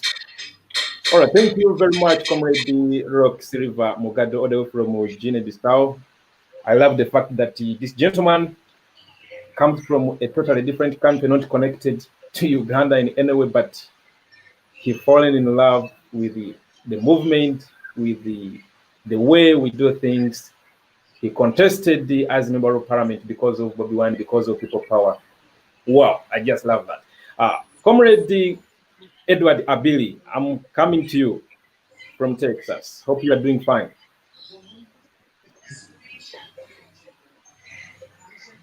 You know that 13th August, what now the Patriots Day or the People Power Heroes Day we were celebrating yesterday. Many of us term it as a day that marks the beginning of downfall of dictator Museveni. You can note that ever since that day, very many of our comrades have continued to be brutally arrested, murdered, killed. But shockingly, the wind of change continues to gain momentum. The wind of change continues to gain momentum amidst these rampant arrests and murder of our comrades. Comrade, how did the Arua incident plus all these other unfortunate incidents manage to change the face of politics in Uganda and maybe Africa? You've heard from our comrade Silva, and or maybe the world at large. Comrade Edward Abil. Thank you so much, Comrade JB and all other members of this panel. It is very sad that in the politics of Uganda, for the regime to send its message forward, Ugandans have to lose their lives. We also, what happened in Arua, it was very absurd. It was heartbreaking.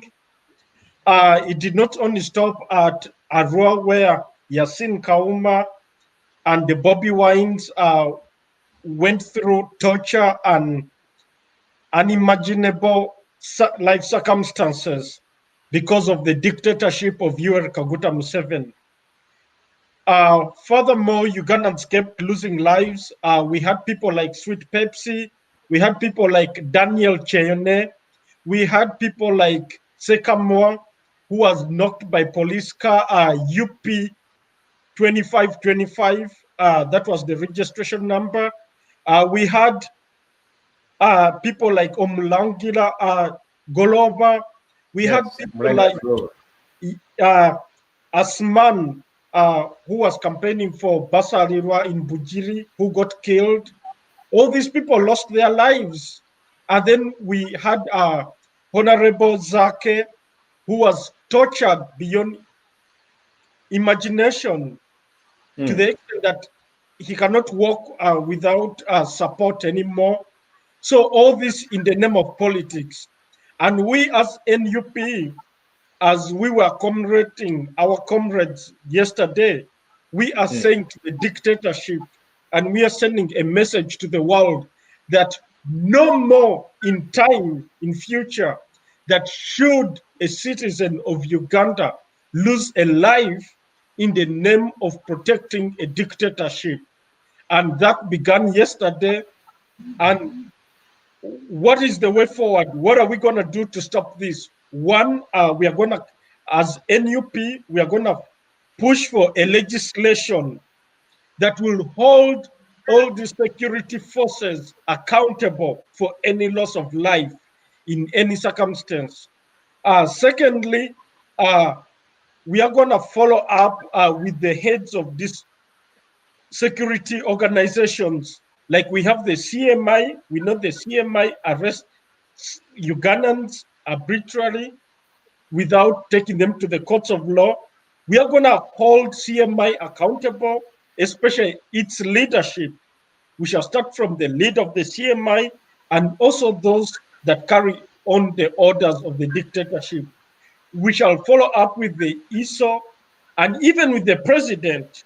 We have had the president talk as though Uganda belongs to him, talking on TV how he's going to destroy the opposition.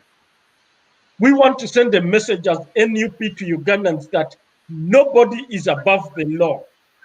Even when you see Museveni seated on the chair and making pronouncements that are illegal, he's only doing it because he's in charge of the security forces.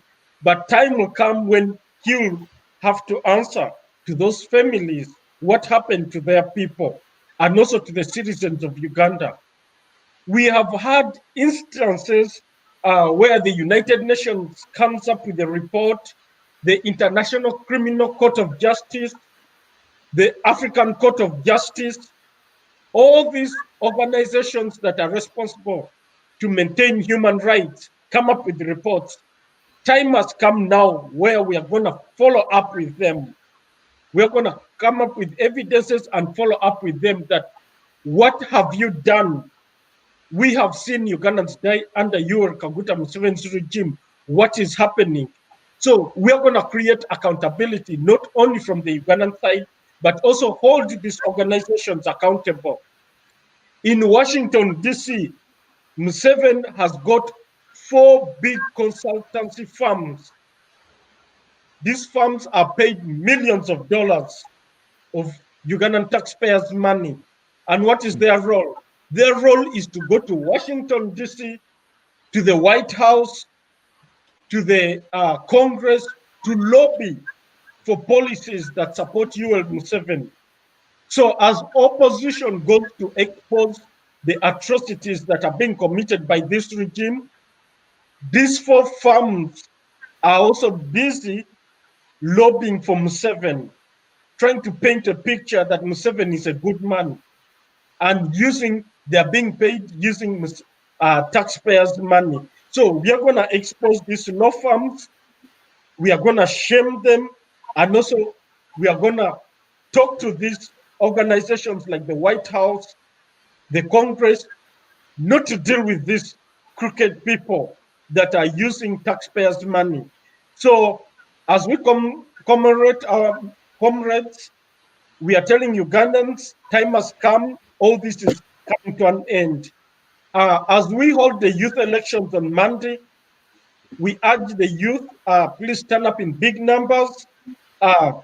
This is a time for change, and we should turn up, vote, and protect our votes.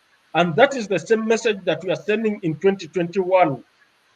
Finally, as I conclude, I want to urge Ugandans, let's all get interested in politics.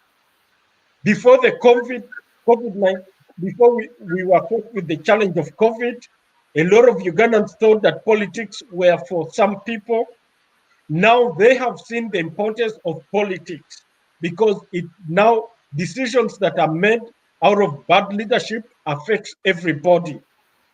In Langi, we say that gohereke de luta mogo nyehe bien luto rom binu pike de megoyi, meaning that be very careful with that stick that is used to beat your co-wife, because that same stick can be used to beat you. Now the Ugandans are getting the beating. They have realized that the NRM government is not interested in their welfare, but interested only in consolidating power. And therefore, we urge all of us, to come together and vote for Robert Chagulanyi and all the parliamentarians and leaders that are contesting under NUP. In fact, Ugandans, as you go for the election, just look for the sign of the umbrella. Wherever you see the umbrella, tick that and hand in your ballot. Do not waste time. This, as I mentioned earlier on, this election is not between different political parties that are running for office. This election is between Robert Chagulanyi and dictator Yoweri Museveni. All these other political parties are in bed with Yoweri Kaguta Museveni, and they're being paid, including my own party, UPC. Jim McKenna is working with Yoweri Kaguta Museveni. FDC is working with Yoweri Kaguta Museveni. We have people like Mugisha Muntu. All those are moles. They are there to extend the regime's time in power. We have people like Henry Tumukunde, who participated in committing atrocities in northern Uganda. And today he's coming to lie to people that he's also contesting. Those are just moles. They're just trying to create confusion. So Ugandans, as you go to the ballot, know that there's a race between two groups of people. Those that are oppressed and the oppressors. And Robert Chagulanyi represents the oppressed. And Yoweri Kaguta and his other moles in other parties represent the oppressors. Thank you. All right, thank you, Comrade Edward Abili. I'm sure the message was received very well. As we conclude, I want us to send a message to our youth, because these elections needed to be given a very great attention, because previously, majority of our people thought this is just an NRM thing. So I want us to conclude, each one of us, within just a minute, to give your closing remarks as well as hint on the youth elections. Let's start with Comrade Kingsley.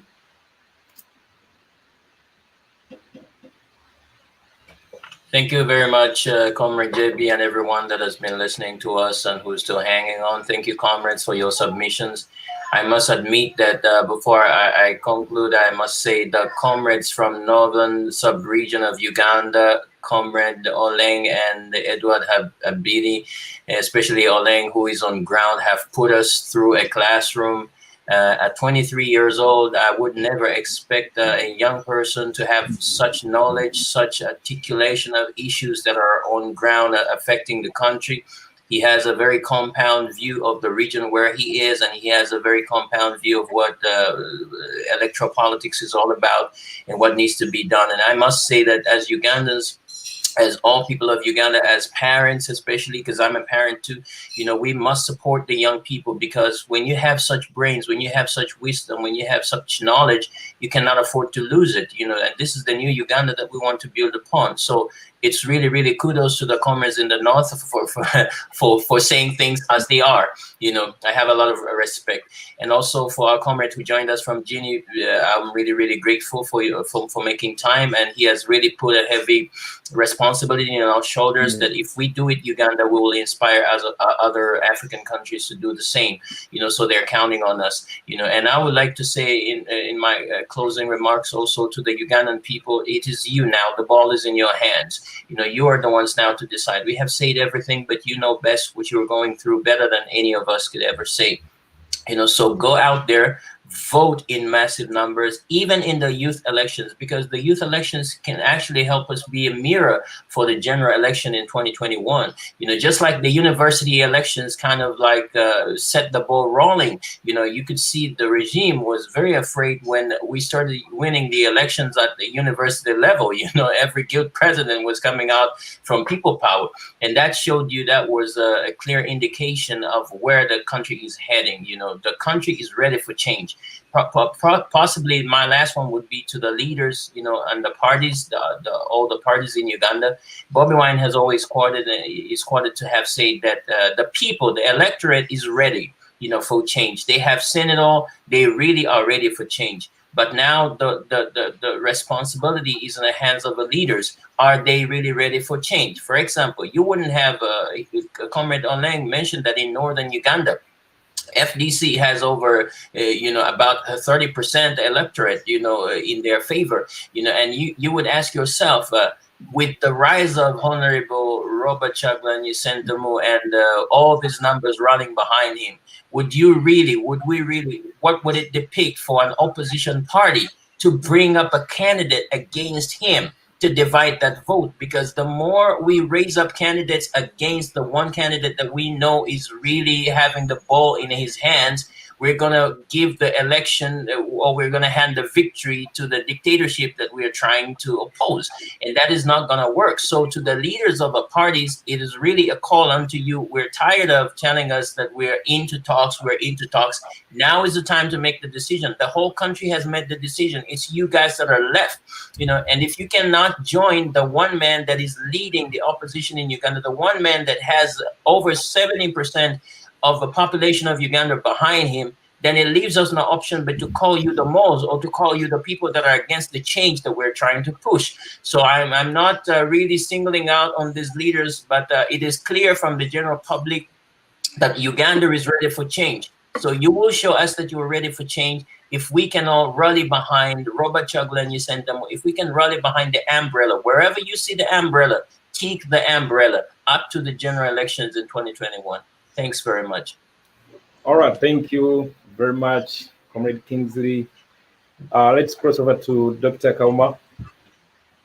Yes, thank you so much for the great submissions, and again, I thank Kingsley for articulating those good points. We need to support our young people. People power is a movement of young people, and this election starting Monday should be the first sign we send to NRM that the young people are serious, that they are willing to step up to advocate for the future of their nation. If you look at Uganda today, people power and NUP in particular are the only ones offering a progressive vision for Uganda. NRM is no longer offering a progressive vision for Uganda. Their message is not a message of hope. It's not a message of aspiration. They're just playing a negative campaign right now. That's the only campaign NRM can do to win the upcoming election, by suppressing the vote, by intimidating Ugandans, by throwing the military on the streets. That's all NRM can do right now. It shows you that the tide is starting to turn, and my comrade Kingsley articulated that message. If you look at NUP at the moment, the tide is about building an alliance. So the supporters are coming together. I know the leadership of the opposition political parties is still stagnant. They are still stuck in the old ways. But if you look at the supporters of FDC, the supporters of DP, the supporters of UPC, they are all coming home to NUP. And that's what we want to see before 2021. We want unity from the opposition front. We want to make sure our message is crystal clear. It's a message of change. It's a message of better Uganda. It's a message of more opportunities for our young men and women. It's a message of more affordable health care. It's a message of a better agriculture system for our people. It's a message of more humanity from our law enforcement. So the message coming from NUP is a progressive message. We have to make sure we knock on each and every door. That's what we can do between now and either Monday, the election happening on Monday, between now and 2021, we need to knock on each and every door to make sure people know what NUP stands for. People understand our progressive agenda as young leaders, as a young movement in moving Uganda in a better direction. So for the diaspora, what can we do? For the diaspora, we need to donate to our campaigns. We need to donate to our political party, NUP, and we need to make sure we provide any resources possible to our young candidates who are contesting, not just on Monday, but our members of parliament, our councillors, and all other positions across the board to the grassroots. We need to reach out to our coordinators, go to the People Power website, make a donation, because if you cannot knock on doors, if you cannot go on the ground and contest, if you cannot go on the ground and face the national resistance movement, all you can do is use your pocketbook, whether it's $5, $10, $20, use that as your voice. Your money is your voice from the diaspora, if you cannot vote, to make sure we can support our candidates. That's all we can do. They cannot do it alone. They need resources to make sure the message gets out, to make sure the Go Vote, the voter drive is effective to get people to the polling places.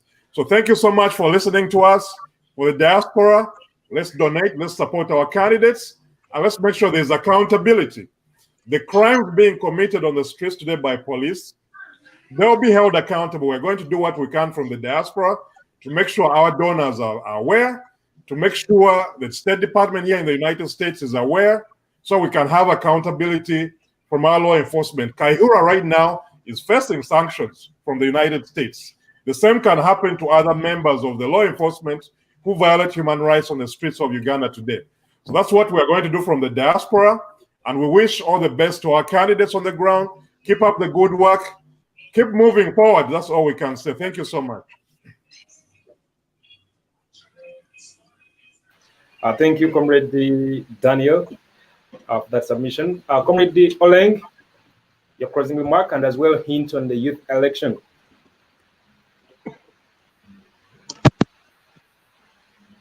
Khalid, I want to thank everyone who has been a member of this panel, the great panel. I want to thank Dr. Daniel.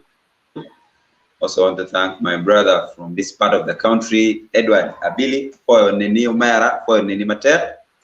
I also want to thank Kingsley for the brilliance he has put out in trying to guide us as young people and also share with us his brilliant ideas. This struggle is not only for one person. This struggle is not for JB Muwonge.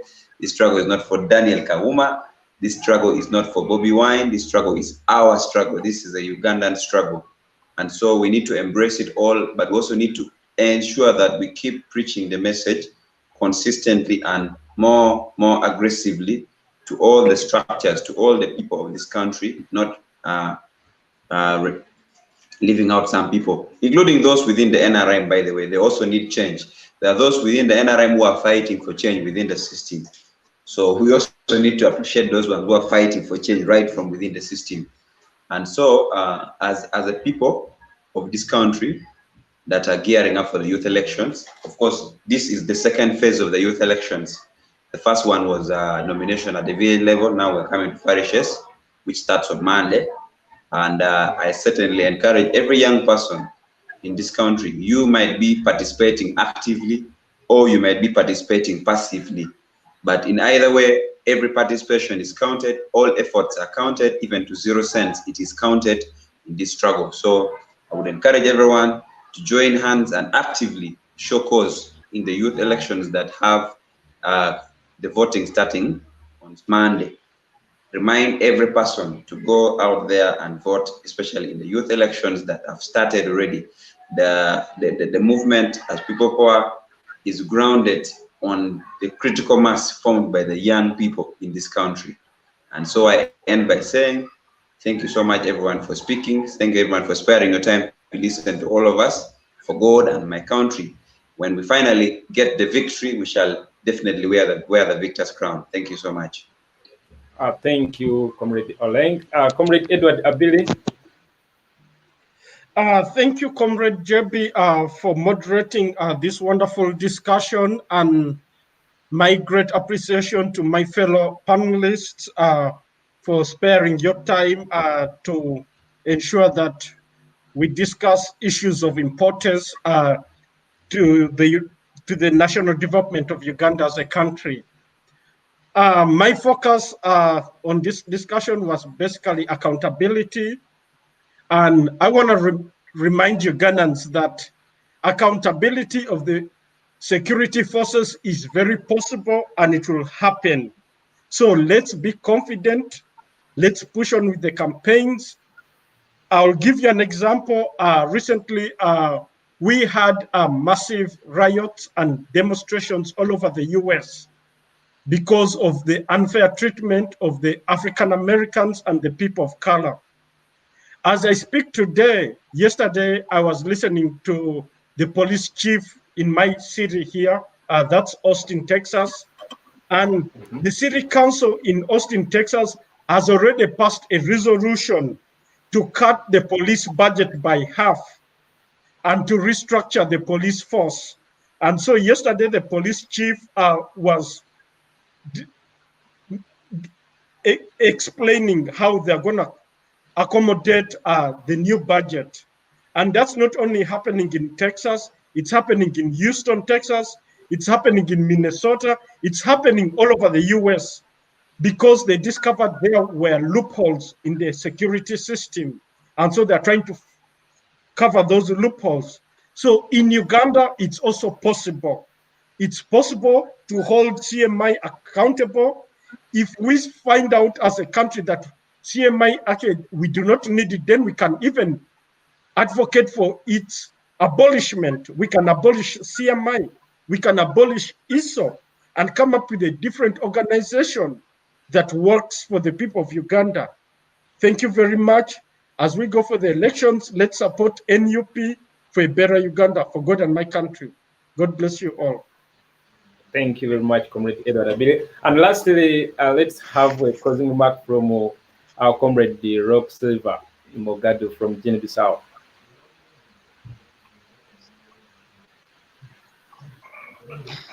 Once again, let me say I really appreciate your invitation to this incredible discussion, and then to share my perspective from the other side of Africa.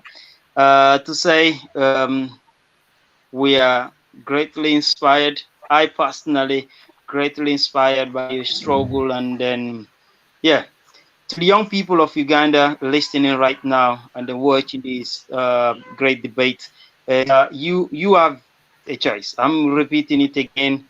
You have a choice to make your country to be the mirror that every Africans would like to look at themselves through. And also, you have a choice. If you make that choice, you will be a great country. And if you make a wrong choice, that is the choice of continuity, the choice of keeping the government that will kill your fellow citizen, that will kill young people, intimidate other young, and to try to kill your other young people, to try to suppress their voices because they see a different perspective as the elders seen, because the elders are totally updated of our need as young people. So these are your choices. But we as Africans, me as young African in another African in another country within the continent, would like you to make a right choice. Vote Robert Changulanyi Sentamo, aka Bobiwine, so that we can look at you and then drive a proper strength and struggle for deliberation in every country. The young people of Guinea-Conakry, the young people of Ivory Coast, right now watching you, because they need inspiration from you. And then please don't disappoint these young people. Vote for Bobiwine. And then don't just vote. Go there. Tell your friends. Change their mind.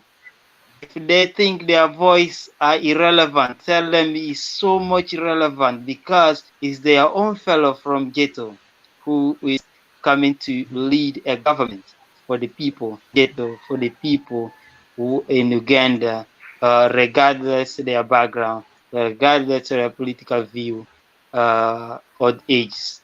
Thank you very much, People Power. Thank you, JB. And then looking forward for more of this so that we can talk to our young people. And then one thing I want to say here, create relation with other parties of led by young people across the continent.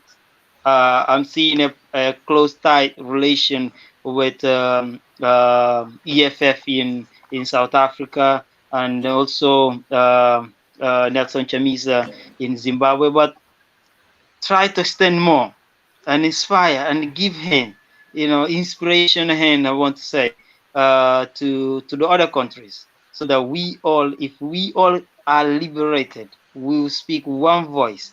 If one African country is better, we are all better, because we are all Africans, and then we need to liberate this continent. Thank you very much. That was brilliant. We should make relation with the other movements across the continent. All right, that was very nice, guys. I can't thank you enough. You were a wonderful team. Your ideas were brilliant. I'm sure for everyone watching this show, yeah, they have not wasted their data. I want to give thanks to the platforms that are showing this show live. This show is showing live on very many platforms across Facebook. We are live on Campfire TV. We are live on Choto International. We are live on AI TV. We are live on Choto. We are live on People Power Media Center. We are live on JB Mwonge. We are live on Timu Chagulanyi TV. We are live on Telekuzikiza. We are live on Red Top Media. We are live on Patricia Seungu's platform. We are live on African Thinker Kamia platform. We are live on People Power Youth Wing. We are live on Semakula Musa's show. We are live on Ham Media UG. We are live on very many platforms, more than 20. You guys, the owners of those platforms, thanks for allowing such ideas to pass on your platform, because all we want is the information to go out there to people who need it. And those who need it most are those who are still locked up in the dark. I would also encourage my fellow youth, not only to vote, because not everyone is going to contest to be in a specific position, but everyone can play a role. I would encourage our people to protect the vote. Let us go out there and vote, but let us protect the vote, because that is the most important thing of all. Yes, we can go out there to vote, but protecting the vote is also very, very important. I thank you all for everyone who has been watching us. I thank you everyone for sparing your time to come and give your ideas to the people. Comrade Lox River from Guinea-Bissau, thank you. Comrade Edward Abili, Texas. Comrade Oleng from actually Comrade Dr. Kauma from Washington, and the Kingsley, plus those who were part of us but left, like Comrade Sarah Joy, Samuel Muyombia. Thank you guys, and have a wonderful evening.